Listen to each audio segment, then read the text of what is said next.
Yo, what's going on, Dragon Ballers? Welcome back to another video. Today we are going over the second place Green Broly hand destruction deck from Asian Finals. Shout out to CS and Alex for reaching out to me to do this profile. Unfortunately, I wasn't able to have them here on the channel because of the time difference. Just weren't really able to set up a time to do an interview, but I do have some notes from CS. We will go over those. This is pretty cool because I really do enjoy covering information from other regions. Sometimes it's just pretty hard to actually get that info. So again, shout out to those guys for actually hitting me up and wanting to do this. So I am going to profile this for you guys. I'll go through the deck, give my thoughts on it, and then of course we do have some notes at the end. I do also have CS's tournament report, which as soon as I get a chance, I'm going to post it down in the pinned comment.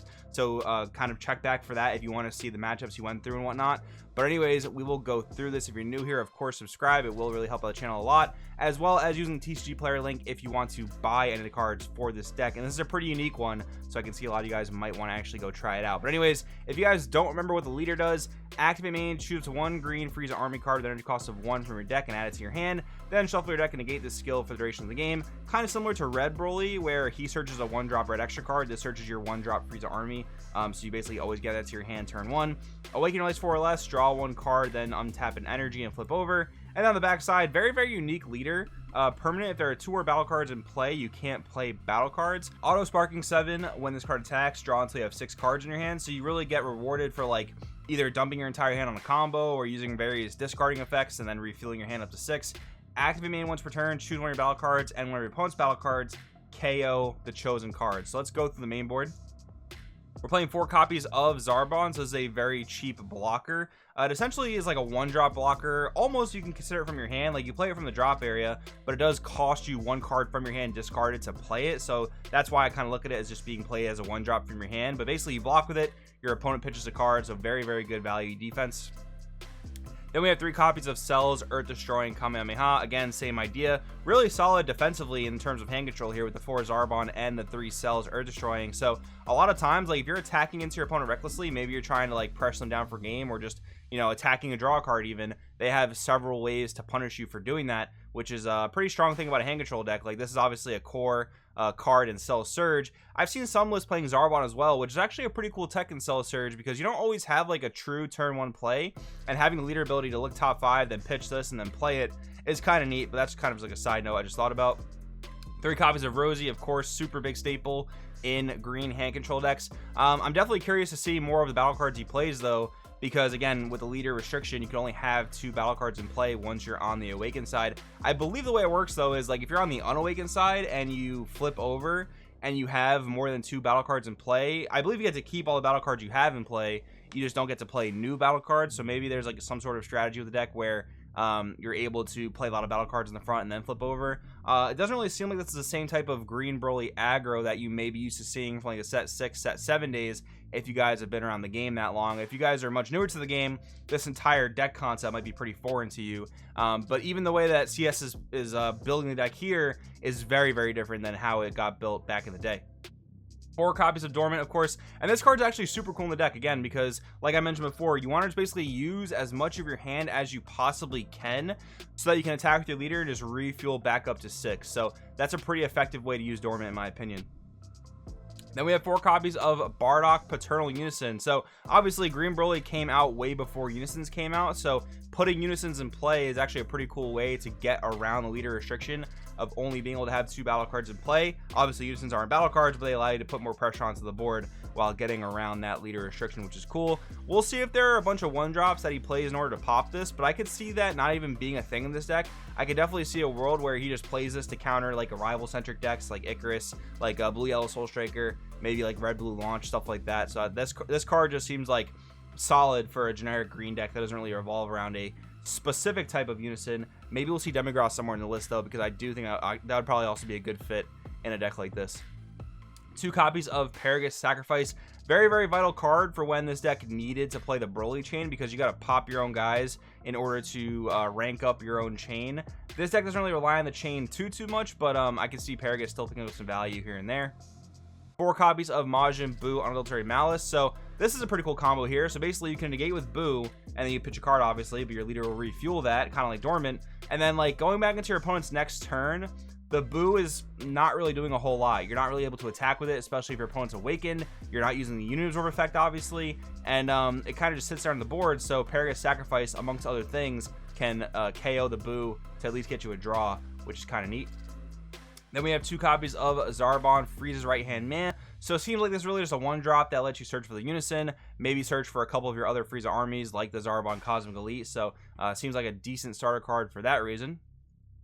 4 copies of Frieza Charismatic Villain. Of course, it's Frieza Charismatic Villain. It's the best counterplay you can play in green, so that makes perfect sense. We have 4 copies of Ribrianne Punishing Passion. Again, same thing I mentioned before, where you can just like combo this offensively or pitch it off your various discarding effects, and then your leader will just refuel that hand, which is pretty nice. You can get Ribrianne into the drop area rather effectively, because if you're playing a green deck that's not Cell Surge and you're playing Ribrianne, you really don't want to be like comboing Ribriannes and then using them, because now instead of like discarding 2 raw cards from your opponent, you're discarding only really like 1 raw card, if you think about it that way, because you had to lose a card to make them lose 2 cards. So in reality, they're just down 1 card on you. But yeah, this leader can just drop it, refuel the hand effectively, which is kind of neat.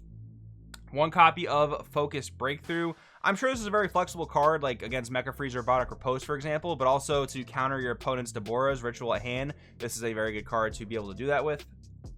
1 copy of Homicidal Clones. This deck is able to get down to 6 life very easily, and I'm pretty sure also 5 life as well with the 1-drop. We'll see later. But yeah, having that extra defense definitely solid. This is a cool thing that Cell Surge can't play, because this actually requires a mono green leader, so you can negate, block with a token, and even if you don't block with a token later on, you can just combo with it for 5k. So that's kind of neat.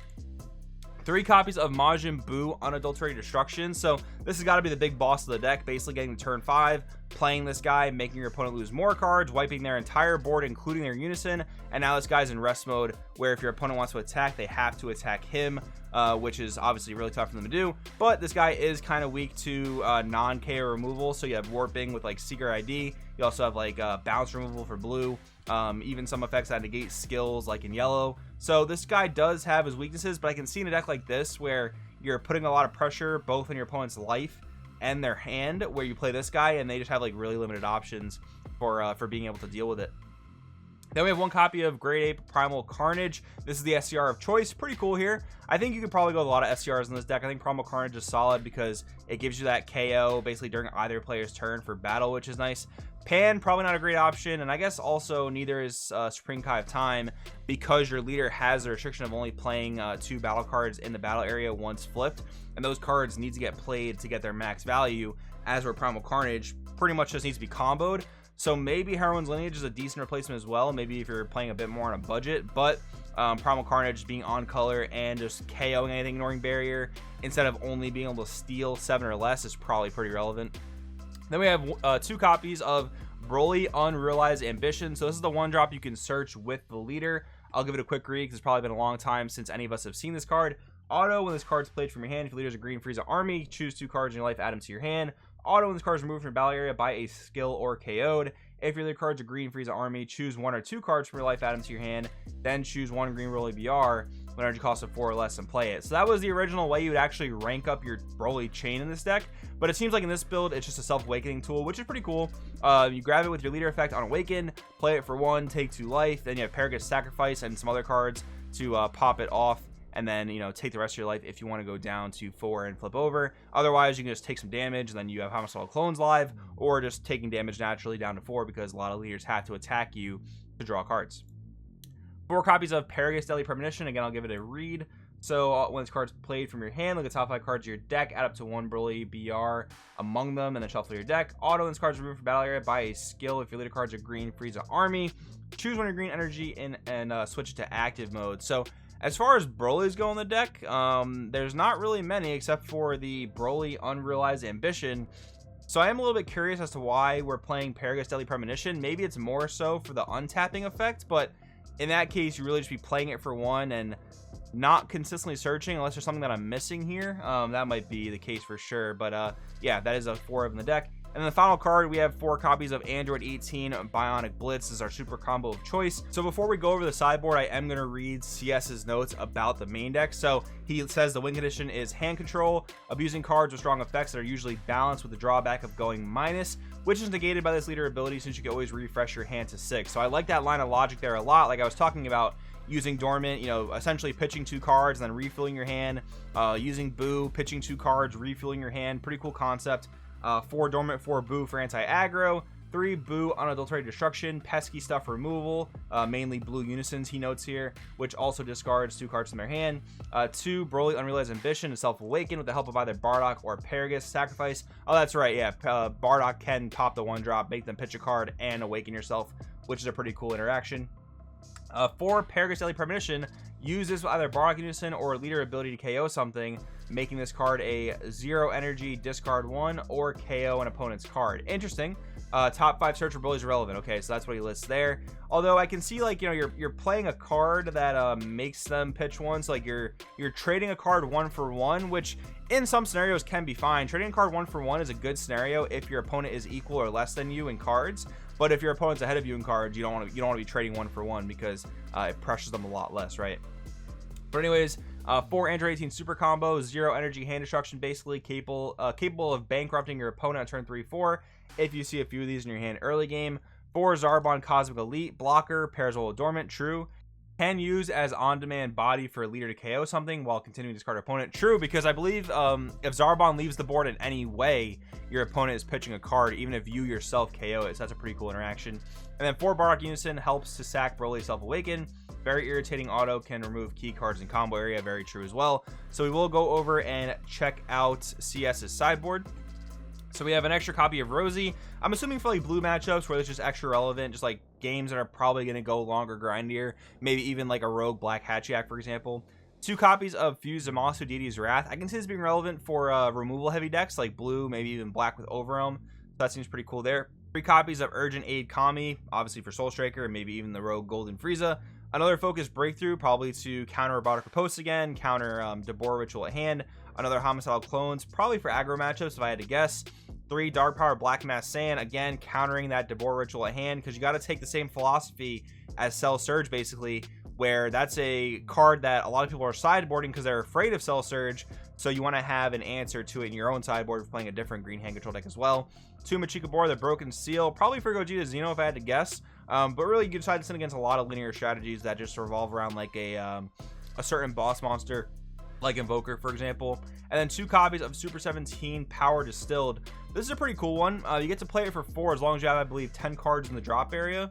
And then every time he attacks, which he has dual attack, your opponent discards a card. And I think you get to pick up an extra card as well. So you can pick up your Focus Breakthroughs, amongst other things, your Dormant Potentials. So I do wonder what that comes in for. That's a pretty cool one that I can't really... maybe the Green Mirror, or maybe aggro like red, where they can't necessarily counterplay Super 17. So you're able to attack and then pick Dormant up and stuff like that. But anyways, that's going to go over CS's deck for today. Pretty cool concept for sure. Again, I like the fact that you're putting a lot of cards in the drop that get value, while at the same time just refueling that hand. I think even like Sand Instincts would be a pretty cool tech in this deck somewhere, but I can see it probably being pretty tough to fit. But anyways, guys, let me know in the comments below. Thanks for watching, and I'll see you guys next time.